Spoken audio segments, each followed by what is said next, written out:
Imagine por um instante que você volta no tempo para o primeiro século depois de Cristo. Não existe ainda um Novo Testamento como o conhecemos hoje. Os seguidores de Jesus estão espalhados pelo Oriente Médio, norte da África e até mesmo pela Grécia e Roma. Cada comunidade guarda suas próprias histórias, seus próprios relatos sobre o mestre que chamavam de Rabi, Messias ou Filho do Homem. Esses relatos não eram uniformes. Alguns descreviam milagres, outros parábolas, outros ainda focavam em conversas íntimas entre Jesus e seus discípulos.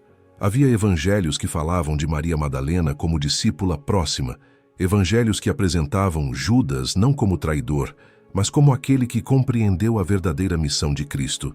Existiam textos místicos que falavam do reino de Deus não como um lugar no céu, mas como algo que já estava dentro de nós. Durante os 2 primeiros séculos do cristianismo, esses textos circulavam em pergaminhos e papiros, copiados à mão, compartilhados em reuniões secretas, em cavernas, casas simples e até desertos. Os seguidores de Jesus não tinham uma única forma de entender sua mensagem. Para alguns, ele era um libertador político, para outros, um mestre espiritual, para outros ainda, uma encarnação da sabedoria divina. Mas com o passar do tempo, algo começou a mudar. O cristianismo deixou de ser apenas um movimento espiritual perseguido e começou a se tornar uma instituição organizada. Quando Roma percebeu a força crescente daquela fé, surgiu a necessidade de unificar as crenças, de criar uma doutrina única que pudesse ser ensinada a todos os fiéis.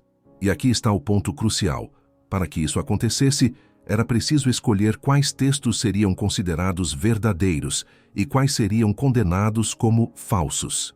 É nesse momento que surgem os famosos concílios da Igreja. O mais conhecido é o Concílio de Nicéia, realizado no ano 325 d.C., sob a autoridade do imperador Constantino. Mas antes e depois dele, outros encontros decidiram o destino dos textos cristãos. Dos mais de 70 evangelhos que existiam na antiguidade, apenas 4 foram aceitos: Mateus, Marcos, Lucas e João. Esses 4 formaram a base do Novo Testamento e se tornaram a narrativa oficial sobre a vida e a mensagem de Jesus. Mas e os outros? O que aconteceu com os evangelhos que não foram escolhidos? Eles foram chamados de apócrifos, uma palavra que significa ocultos ou escondidos. Muitos foram destruídos, queimados, proibidos de serem lidos. Outros sobreviveram apenas em fragmentos, escondidos em cavernas, enterrados na areia do deserto, preservados por monges que sabiam que carregavam em suas mãos algo precioso demais para se perder. E é aqui que o mistério começa. Por que certos evangelhos foram rejeitados? Será que todos eram apenas falsificações e invenções sem valor? Ou será que neles havia ensinamentos que a Igreja considerou perigosos demais para o povo comum? O fato é que alguns desses textos traziam uma visão radicalmente diferente de Jesus. Não o Jesus institucionalizado que dependia dos rituais da Igreja, mas um Jesus que ensinava que cada ser humano tinha dentro de si a centelha do divino. Esse tipo de ensinamento colocava em risco o poder centralizado dos líderes religiosos, pois se cada pessoa pudesse encontrar Deus dentro de si, para que precisariam de padres, templos ou hierarquias? O mistério dos evangelhos perdidos é, portanto, a história de uma escolha. A escolha de quais versões de Jesus sobreviveriam e quais seriam silenciadas. Uma escolha que moldou não apenas a religião, mas também a cultura e até a política do Ocidente por 2 milênios.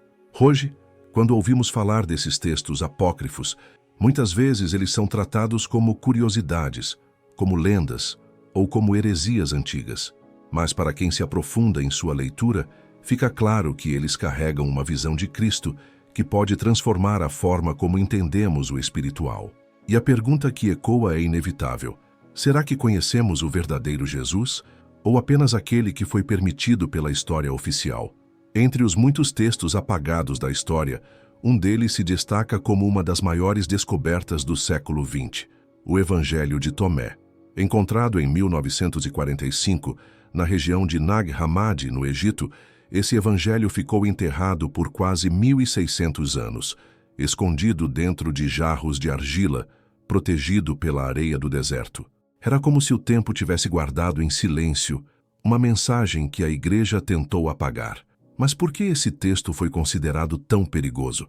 O Evangelho de Tomé não é um relato tradicional da vida de Jesus. Não fala da sua crucificação, nem de milagres espetaculares. Ele não se preocupa com a narrativa histórica. O que encontramos nele são desditos de Jesus, frases, parábolas e ensinamentos diretos, muitas vezes curtos, enigmáticos, quase como aforismos. São 114 ditos atribuídos a Cristo, mas o que os torna diferentes é a sua ênfase na interioridade. Em vez de apontar para um reino de Deus distante, prometido após a morte, o texto insiste que o reino já está aqui, oculto dentro de cada ser humano. Em um de seus trechos mais famosos, Jesus diz: "Se o que está dentro de você não se manifestar, o que está dentro de você o destruirá. Mas, se o que está dentro de você se manifestar, isso o salvará." Esse tipo de mensagem muda completamente a forma de entender a espiritualidade. Ela não exige templos, não pede intercessores, não depende de uma hierarquia religiosa. Jesus, nesse evangelho, é o mestre que ensina o autoconhecimento, o despertar da consciência. Ele não se coloca como o Salvador que exige adoração, mas como aquele que aponta o caminho para que cada pessoa descubra a verdade dentro de si. Agora, imagine como isso soava para os líderes religiosos dos primeiros séculos. Se a mensagem de Jesus era que cada ser humano podia acessar o divino diretamente, o poder da instituição se esvaziava. A igreja deixaria de ser indispensável, os rituais perderiam sua centralidade e a fé se tornaria uma jornada individual de iluminação. Esse é apenas um exemplo.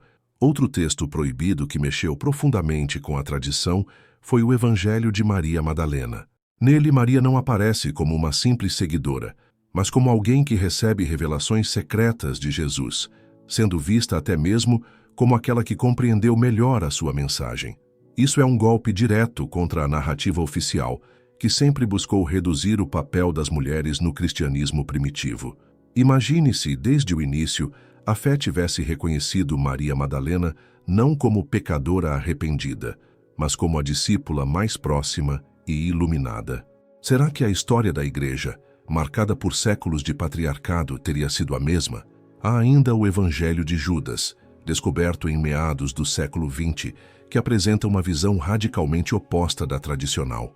Nele, Judas não é o traidor vilão, mas o discípulo escolhido por Jesus para cumprir uma missão necessária, permitindo que o mestre fosse libertado da prisão da carne.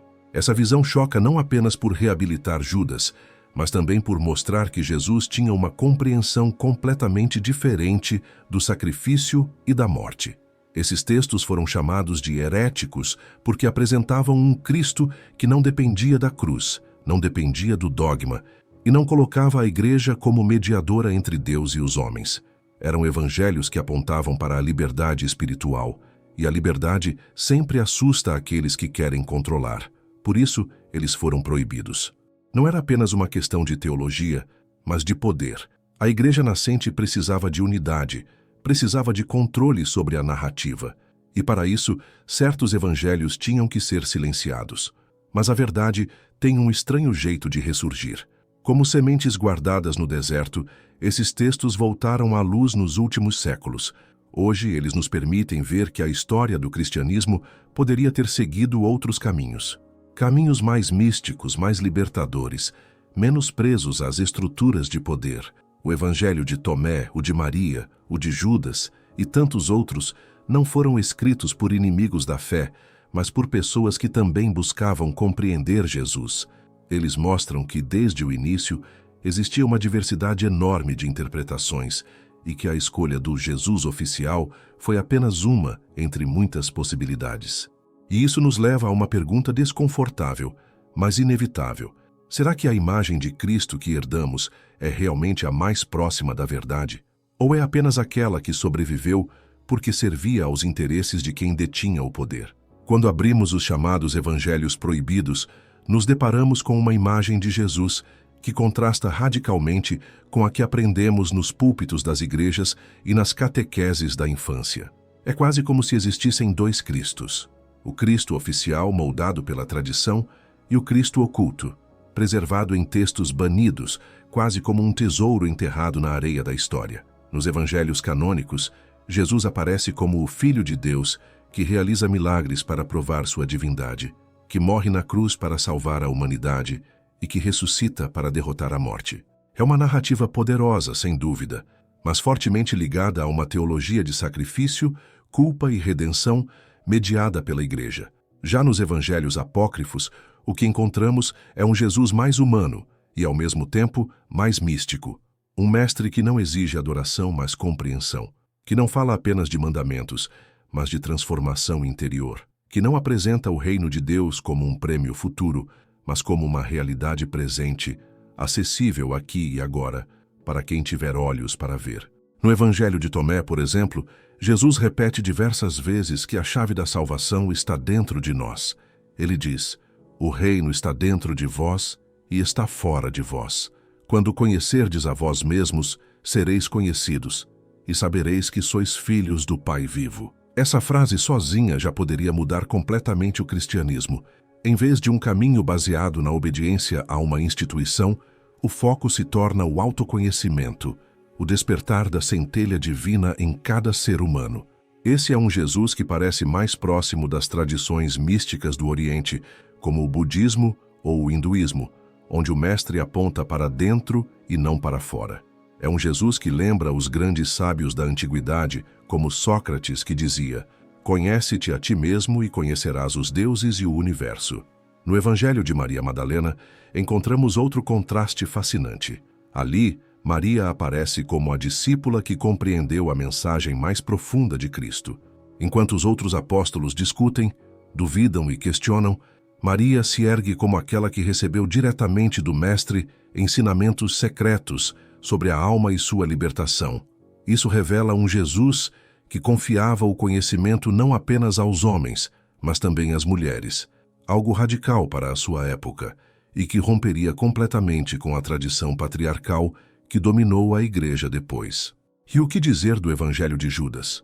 Nele, Jesus não aparece como vítima indefesa de uma traição, mas como alguém que compreende e até orienta Judas a cumprir sua missão. Nesse texto, a morte de Jesus não é o ponto final trágico, mas uma passagem necessária para libertar sua essência espiritual da prisão da carne. Esse Jesus vê a cruz não como derrota, mas como libertação consciente. Quando reunimos essas diferentes imagens, percebemos um padrão. O Jesus dos evangelhos proibidos não é o Cristo distante, que deve ser adorado em altares, mas o Mestre que desperta em cada discípulo a chama da verdade. Ele não exige fé cega, mas percepção. Não exige sacrifício ritual, mas transformação interior. Não prega uma religião institucional, mas um caminho de autoconhecimento. E aqui está o ponto crucial. Essa visão de Jesus ameaçava o poder religioso. Porque um povo que descobre o divino dentro de si não precisa de intermediários, não precisa de dogmas rígidos, não precisa de líderes que controlem o acesso à salvação. Esse Jesus diferente é o Jesus da liberdade espiritual, e a liberdade sempre foi o maior perigo para quem governa em nome da fé. É por isso que esses textos foram silenciados, não porque fossem mentiras sem valor, mas porque revelavam uma face de Cristo que a instituição não podia permitir que florescesse. O Jesus dos apócrifos não cabe em catedrais, não pode ser limitado a dogmas, não se curva ao poder. Ele é o mestre interior, a voz que fala no silêncio da alma. E talvez essa seja a grande questão que esses evangelhos levantam. Qual Jesus você escolhe seguir? O da obediência e da culpa ou o do despertar e da liberdade? O que morreu para que você dependesse da Igreja ou o que vive para que você descubra a centelha divina que sempre esteve em você? Esse é o Jesus diferente. O Jesus que não pode ser controlado. O Jesus que a Igreja temeu, mas que sobreviveu, escondido nas areias do tempo, à espera de ser redescoberto por aqueles que ainda buscam a verdade. Para entendermos por que tantos evangelhos foram proibidos, precisamos olhar para a história não apenas como uma busca espiritual, mas também como um campo de disputas políticas. O cristianismo, nos seus primeiros séculos, era uma fé em expansão, mas ainda frágil e fragmentada. Havia dezenas de comunidades, cada uma com seus textos, tradições e interpretações sobre quem Jesus realmente foi e o que ele quis ensinar. Esse mosaico de ideias não era visto como um problema no início.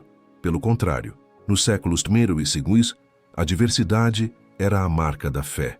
Alguns grupos viam Jesus como um sábio humano iluminado pelo Espírito, outros como uma manifestação divina, outros ainda como um ser puramente espiritual que jamais poderia ter sofrido fisicamente. Essa pluralidade fazia parte da busca por compreender o mistério do Cristo. Mas, com o tempo, algo mudou. Quando o Império Romano percebeu que o cristianismo crescia e não poderia ser eliminado pela perseguição, iniciou-se um processo de aproximação. O imperador Constantino, no século IV, entendeu que unificar a fé cristã significava unificar também o império. Afinal, uma religião com múltiplas vozes poderia gerar caos, questionamentos e divisões internas. Para manter a ordem, era preciso um único credo, um único livro, uma única versão da verdade. Foi nesse contexto que surgiram os grandes concílios, como o de Nicéia, 325 d.C. Nesses encontros, bispos e líderes da Igreja discutiam quais textos seriam aceitos e quais seriam rejeitados. Não era apenas uma decisão teológica, mas uma decisão de poder. Os textos que fortaleciam a autoridade da Igreja e sustentavam uma doutrina de controle foram preservados. Já aqueles que falavam de um Jesus libertador, que pregava a busca interior e a independência do ser humano diante das instituições, foram rotulados como heresia. O destino dos evangelhos proibidos foi trágico.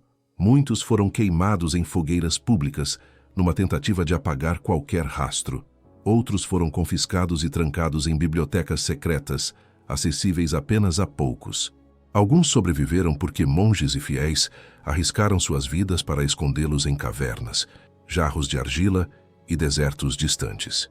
É por isso que, séculos mais tarde, achados como os manuscritos de Nag Hammadi e os pergaminhos do Mar Morto vieram à tona, revelando uma história completamente diferente daquela que foi contada oficialmente.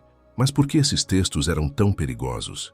Porque eles questionavam a necessidade da Igreja como mediadora entre Deus e os homens.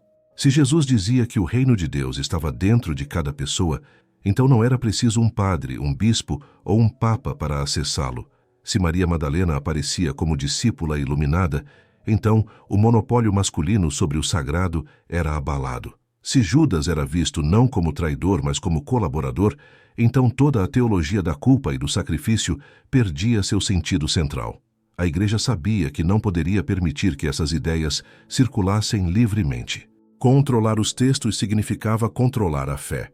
E controlar a fé significava controlar milhões de pessoas, suas vidas, suas consciências, suas esperanças. Era uma estratégia de sobrevivência institucional. Ao longo da Idade Média, qualquer um que ousasse ler ou divulgar escritos considerados apócrifos poderia ser acusado de heresia. E a heresia, nesse período, era um crime punido com severidade, perseguições, prisões, torturas e até a morte na fogueira. O silêncio imposto aos evangelhos perdidos foi, portanto, construído com sangue e medo. Contudo, apesar de todos os esforços, a verdade não desapareceu por completo. Fragmentos sobreviveram, memórias foram preservadas e, em tempos mais recentes, descobertas arqueológicas trouxeram à tona aquilo que estava enterrado. E quando esses textos voltaram a ser lidos, algo impressionante aconteceu. Percebemos que a história do cristianismo poderia ter sido muito diferente. Se os evangelhos proibidos tivessem sido aceitos, talvez tivéssemos hoje uma fé menos hierárquica e mais interior. Talvez não houvesse tanto peso da culpa, mas sim o convite ao despertar da consciência. Talvez o cristianismo tivesse seguido o caminho da liberdade espiritual em vez do caminho do controle institucional. Esse silenciamento não foi apenas a perda de livros, mas a perda de possibilidades. Foi a escolha de uma versão única da verdade, ao custo de apagar outras vozes, outras memórias, outras compreensões de Jesus. E agora, ao revisitarmos esses textos, cabe a nós decidir: Continuaremos a seguir apenas a versão oficial ou teremos a coragem de ouvir o que esses evangelhos ocultos ainda têm a nos dizer? Ao olhar para esses evangelhos proibidos, surge inevitavelmente uma pergunta: o que eles têm a nos dizer hoje em pleno século XXI? Afinal, vivemos em um mundo completamente diferente do de 2000 anos atrás. Temos ciência, tecnologia, liberdade de expressão, e ainda assim as perguntas fundamentais continuam as mesmas. Quem somos? Qual o sentido da vida? Onde está Deus? E é justamente aqui que os evangelhos perdidos se tornam tão relevantes. Eles nos mostram que Jesus pode ser compreendido de uma forma muito mais profunda do que aquela que a tradição institucional permitiu. Não apenas como o Cristo da cruz, mas como o mestre da consciência, aquele que desperta em nós a capacidade de ver o divino dentro de nós mesmos. No Evangelho de Tomé, por exemplo, encontramos uma mensagem que parece ter sido escrita para os nossos dias. Se vocês trouxerem à tona o que está dentro de vocês, o que vocês têm os salvará. Se não trouxerem à tona o que está dentro de vocês, o que vocês não têm os destruirá. Essa frase ecoa como um chamado à autenticidade, ao autoconhecimento e à responsabilidade pessoal. Num tempo em que muitos buscam fora, em dogmas, líderes, gurus, esse evangelho nos lembra que a chave da transformação está dentro de nós. O evangelho de Maria Madalena também traz uma lição urgente para o presente. Ele mostra Maria como portadora de uma sabedoria espiritual profunda, reconhecida por Jesus. Num mundo ainda marcado por desigualdades de gênero, esse texto ressurge como um lembrete de que o sagrado não pertence a um sexo, a uma hierarquia ou a uma casta. Ele é universal. O Cristo desses evangelhos reconhece a voz feminina, valoriza a intuição e dá espaço ao que a tradição institucional tentou apagar. Já o Evangelho de Judas nos convida a refletir sobre algo ainda mais ousado: a ideia de que até mesmo o que consideramos traição pode ter um sentido oculto dentro do plano divino. Esse texto desconstrói a visão simplista de vilão e herói e nos convida a perceber que a espiritualidade é feita de paradoxos, de sombras e luzes que convivem juntas. E será que não é exatamente isso que precisamos hoje? Compreender que o divino também se revela nos mistérios que parecem contraditórios? Esses evangelhos revelam um Jesus que não é apenas objeto de culto, mas companheiro de jornada. Um mestre que não pede submissão cega, mas discernimento. Que não exige rituais mecânicos, mas consciência desperta. Essa visão é profundamente transformadora, porque nos devolve a autonomia espiritual. E talvez esse seja o maior ensinamento desses textos para o nosso tempo. A fé não é dependência, é descoberta. O verdadeiro encontro com Deus não acontece quando repetimos palavras decoradas, mas quando ousamos mergulhar dentro de nós mesmos e reconhecer que somos portadores da mesma centelha divina que Cristo manifestou em plenitude. É claro que isso continua sendo polêmico.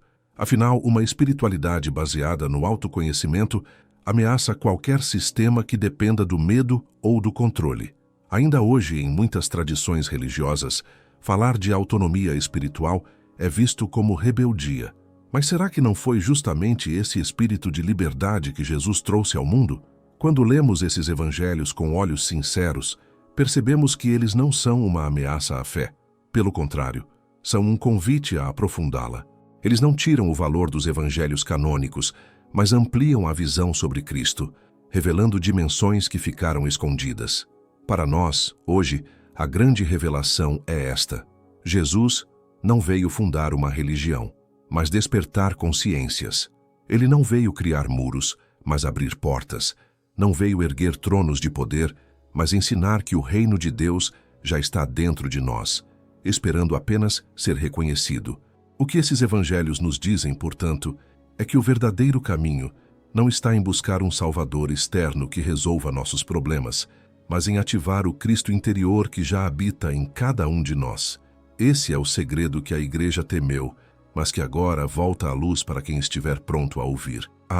E a pergunta que fica é: estamos dispostos a olhar para dentro, mesmo que isso abale tudo o que aprendemos?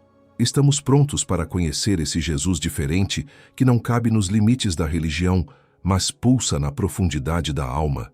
Esse é o desafio e também a dádiva que os evangelhos proibidos nos oferecem hoje.